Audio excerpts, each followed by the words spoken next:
High! তো আমি তোমাদের আগের ভিডিওতে যে বাগানটা দেখিয়েছিলাম সেখানে আমি আরও কিছু গাছ অ্যাড করেছি। এই গাছটা তো তোমরা আগের ভিডিওতেই দেখেছিলে।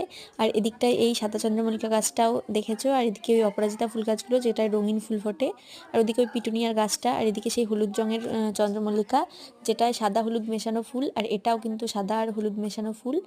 আর এদিকের একটা হলুদ চন্দ্রমল্লিকা যেটা এখনও কড়ি রয়েছে, এখনও ফুল ফোটেনি। আর এদিকের এই হলুদ রঙের গাছটা, এই ফুলগুলো কিন্তু আমার খুবই ভালো লাগে। তার মধ্যে একটা ফুল গেছে শুকিয়ে। আর এদিকের এই ফুলটা সবথেকে সুন্দর এই গাছগুলোর। আর এদিকে এই গাছটা আমি নতুন নিয়েছি, পুরো সেম ওটার মতনই দেখতে, তবে একটু আলাদা। আর এদিকে ওই হলুদ চন্দ্রমল্লিকাটা, আর এদিকে লাল চন্দ্রমল্লিকা, আর এদিকে সেই বেগুনি রঙের ফুলটা, এটাও কিন্তু অনেক সুন্দর। এইরকম 3টে গাছ আমি কিনেছি।